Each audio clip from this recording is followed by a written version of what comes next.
Olá, meu irmão. Tem uma palavra de Deus para sua vida hoje. Hoje o vídeo vai ser um pouquinho diferente, vai ser um pouco mais longo, diferente desses vídeos que nós temos feitos com palavras bem objetivas e rápidas. Hoje é um vídeo de agradecimento e gratidão a Deus por aquilo que Ele tem feito na minha vida, na vida da minha família. Hoje é meu aniversário, estou completando 36 anos de idade, e é um tempo de reflexão, um tempo de pensar aquilo que eu já vivi, e o que Deus tem feito. Eu me lembro muito do rei Davi falando: que darei eu ao Senhor pelos benefícios que Ele tem me feito? E no meu coração a única resposta que eu consigo ter é meu tempo. Porque o tempo é uma moeda que nunca mais volta para nós. A caridade, ajudar alguém, nós podemos repetir. Mas dar a nossa vida, que dar o nosso tempo de vida é algo que nunca mais volta. Então, o dia de hoje eu queria compartilhar um pouquinho a minha vida, o testemunho do que Deus fez por mim, porque de alguma maneira você que está do outro lado pode se identificar com essa palavra, você jovem, adolescente, adulto, está passando por algo que eu também já passei na minha adolescência, na minha infância, na minha juventude. De alguma maneira essa palavra pode ser uma âncora para a sua vida, para te manter firme e orientado no propósito de Deus na sua vida. Então, esse é o meu propósito com essa palavra: te gerar esperança, te gerar fé e saber que Deus ele faz, no tempo dele, mas ele faz. Então, meu irmão, obrigado pela sua atenção, obrigado pelo tempo que você está dedicando para esse vídeo. E a minha história, ela começa com os meus pais. Minha mãe é uma cearense, meu pai é paraibano, e eles ficaram muitos anos casados, só que teve um tempo da vida deles, eu vou contar esse testemunho em outro vídeo também, essa história, mas chegou um tempo da vida deles que eles se separaram. Isso, minha mãe tinha uma fase, na faixa etária já de 38 anos de idade. Minha mãe me teve muito, muito velha, já assim, no sentido, para aquela época, né? Se você pensar 36 anos atrás, uma mulher ter filho com 38 anos de idade, era uma questão de preocupação, de risco para a gravidez. Hoje, com o avanço da tecnologia, o avanço da ciência, você tem mais controle de uma gravidez com uma idade maior. Mas para aquela época, era preocupante. Então minha mãe teve pressão alta, teve um sério de problemas durante a gravidez, e o meu pai nessa fase da vida dele teve grandes problemas com álcool, né? Se envolveu com álcool, e isso gerou diversos problemas dentro da casa, dentro da família, e em resumo, minha mãe decidiu se separaram. E nesse contexto, minha mãe com 38 anos de idade, minha irmã com 7 anos de idade, eu recém-nascido. Minha mãe, ela não conseguiu estudar durante a vida dela, ela sempre se dedicou ao trabalho, e ela era diarista, empregada doméstica, não conseguiu concluir os estudos dela. Então isso gerou uma certa dificuldade muito grande na vida dela social e para nossa família, na vida financeira, sendo ela hoje o chefe da casa, né? Uma mulher solteira, guerreira, batalhadora, tendo que cuidar de 2 crianças sozinho e trazendo sustento para dentro de casa. Então, dentro desse contexto, crescendo nesse ambiente, dentro de uma comunidade, que nós morávamos numa comunidade aqui no Rio de Janeiro, um local onde ali eu tive muito aprendizado de vida também. Foi um momento muito difícil da nossa vida. E aos 14 anos de idade, diante desse cenário de vida, eu comecei a trabalhar numa farmácia de 14 para 15 anos, uma farmácia no próprio bairro onde nós morávamos. E nesse momento, minha mãe estava desempregada, não estava conseguindo arrumar serviços de empregada doméstica ou em algum comércio. Conseguia poucas diárias, e essas diárias não conseguiam trazer o sustento para a nossa casa. Então foi o tempo onde eu me vi numa situação que nenhum adolescente jovem deseja isso. Mas se for necessário, a gente vai fazer. Me vi numa situação de ter que trabalhar e o dinheiro daquele trabalho levar para dentro de casa para manter os alimentos, o mínimo de vida. Então foi uma fase, eu fiquei nessa farmácia desses 14 anos até os 17 anos de idade. Com 17 anos de idade para 18, eu fui trabalhar no mercado, fiquei durante um período ali. Desses 18 para os 19, eu fui para uma outra farmácia, que eu fiquei alguns meses, e com isso, logo em seguida, eu consegui, através de alistamento militar, entrar na Força Aérea, onde fiquei durante longos 8 anos e meio, quase 9, nas Forças Armadas, onde eu consegui ali ter uma dignidade de vida. E junto com isso, fazer um curso de engenharia e profissionalizar e conseguir ter uma profissão. Então, essa história, ela tem, ao longo da minha jornada, quando eu olho para esse resumo que eu fiz para vocês, teve muitos momentos críticos. Eu me lembro que nos meus 14 anos de idade, para os 15, eu acho que todo adolescente passa por esse pensamento, né? Pensamento de tristeza, pensamento de solidão, porque você olha para a sua realidade, você olha para a sua vida, e você não consegue ver um escape, você não consegue ver um futuro, uma saída. E hoje eu, como pastor, eu lido na igreja com jovens, com adolescentes, eu consigo olhar dentro dos olhos dele e enxergar que alguns estão passando por esse mesmo problema. Quantos de nós olhamos para a nossa vida atual e a gente só quer um apoio, só quer um abraço, só quer uma ancoragem para se manter firme ali. E quando a gente não encontra isso, o que a gente faz? Quando nós não encontramos isso no ser humano, porque minha fase de adolescência, eu ia para a igreja, participava dos eventos da Casa de Deus, tinha bons líderes na igreja que me ajudaram durante a minha semana, só que você encontra eles 2, 3 dias da semana. E o restante dos dias, o que você faz? Você vive com a palavra que te entregaram. E é sobre isso que eu gostaria que você pensasse. Existe a palavra de Deus, em Hebreus capítulo 4, versículo 12, fala que ela é mais afiada do que espada de 2 gumes. Fala que ela tem a capacidade de penetrar e dividir alma e espírito, juntas e medulas, para trazer o discernimento do que está no coração do homem.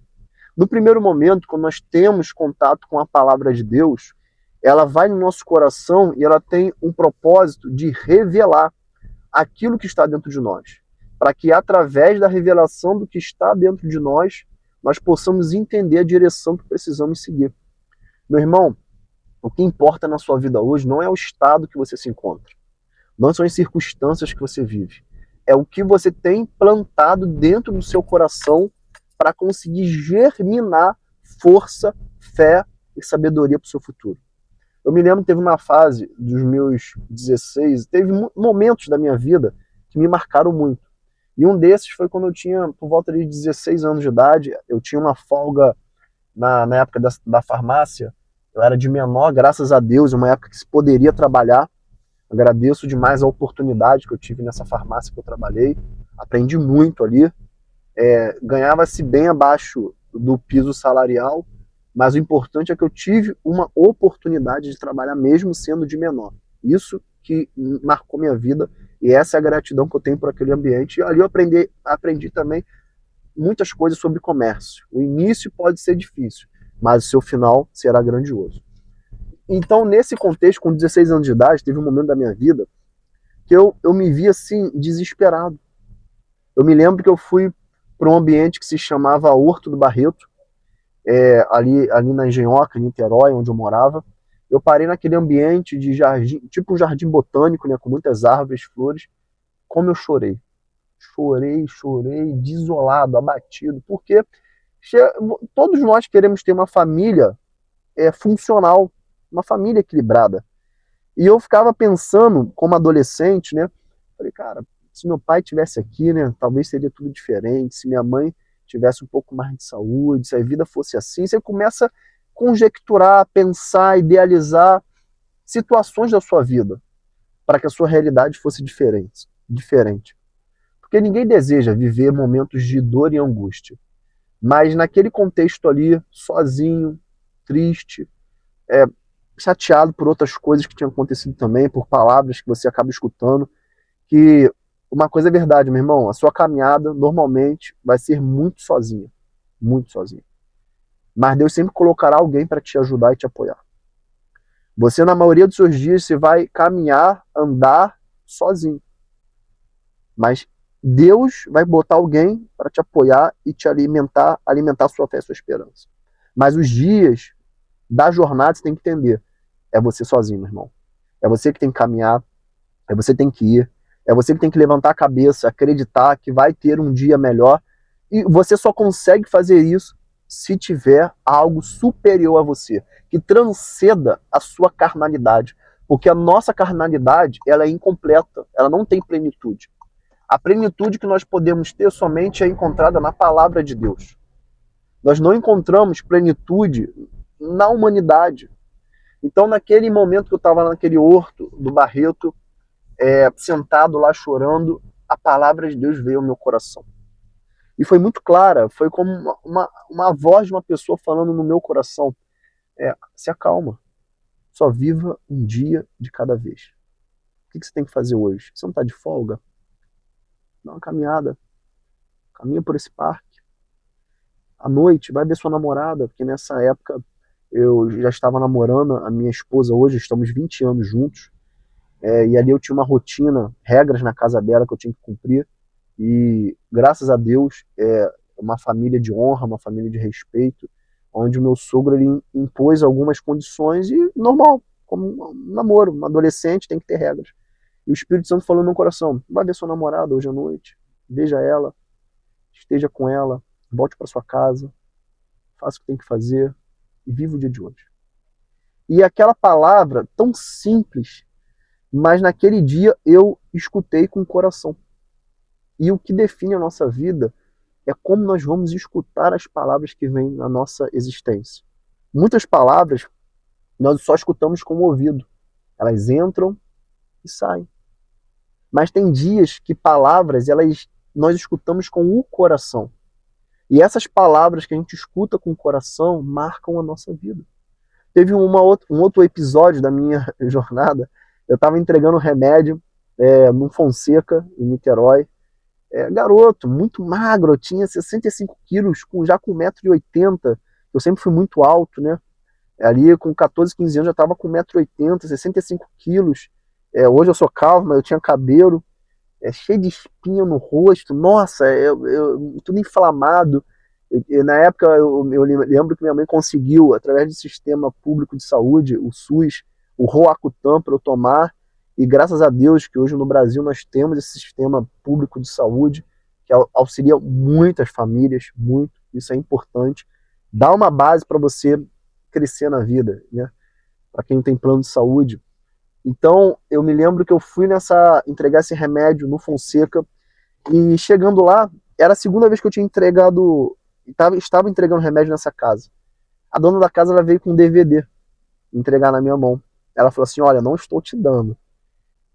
Você vai levar e depois você vai me devolver esse DVD. Aí eu recebi aquilo, eu falei: rapaz, como é que eu vou assistir isso? Eu não tenho DVD em casa. Eu fui para casa de um vizinho, um amigo meu à época. Falei: pô, posso assistir esse DVD aqui? Era uma mensagem do pastor Marco Feliciano. É O Sonho de José. Rapaz, te falar. Eu assisti aquele DVD e ali ele me deu esperança. Foi uma palavra de esperança para minha vida.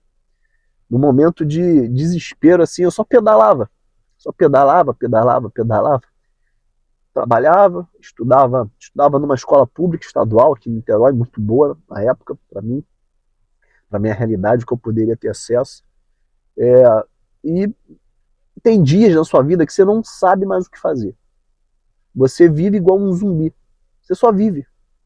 Você vai para lá, volta para cá e se pergunta: o que eu estou fazendo? E hoje nós temos muitas pessoas assim que vivem numa realidade que não gostariam, mas tem que viver. O que você vai fazer?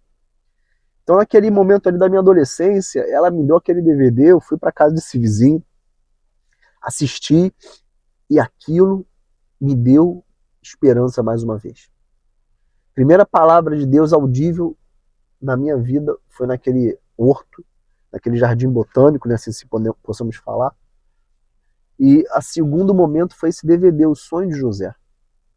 Como aquilo me alimentou durante anos. E eu escolhi ser um sonhador. Eu falei: não, eu vou sonhar. O que eu tenho para fazer na minha vida além de sonhar? Minha realidade já para mim, é uma realidade que eu não gostaria de ter como adolescente, como muitos não gostariam de ter. minha vida socialmente é quebrada, emocionalmente está quebrada, psicologicamente está ruim também. O que eu posso fazer? Eu vou sonhar. E eu comecei a sonhar com 16 anos namorando, isso já indo para a fase dos 17.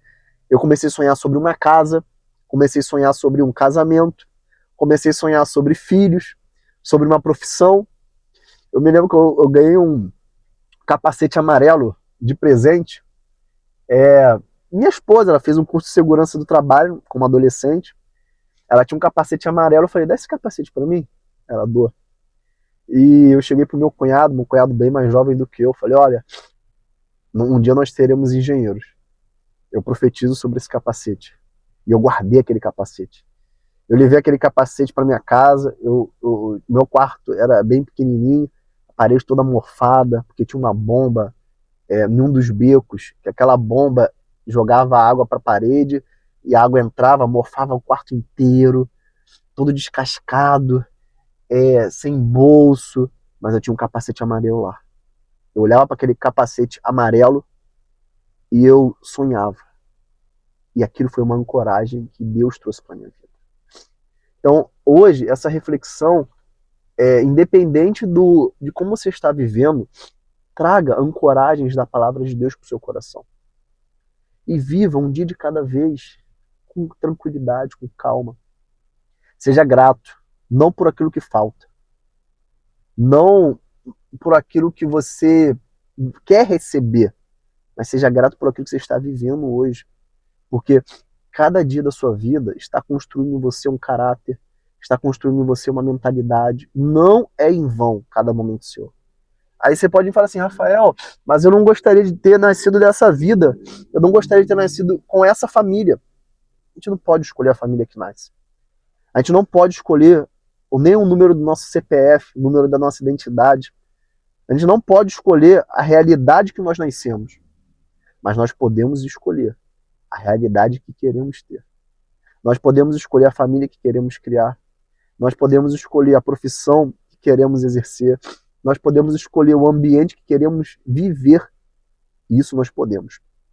E eu quero te convidar nesse dia de hoje, né, o dia do meu aniversário, que você também possa escolher a boa parte da palavra de Deus. Que você possa escolher não viver esse momento seu de vida, de angústia, mas sim olhar para esse tempo seu de dificuldade e falar, só mais um dia. Eu escolho só mais um dia. Eu vou dar mais um passo. Eu vou avançar. E hoje, com meus 36 anos de idade, Deus ele me deu o privilégio de viver experiências maravilhosas. Privilégio de ter casado, privilégio de ter a minha filha. Hoje ela tem 2 anos e meio, vai fazer 3 anos em janeiro agora, de 2027.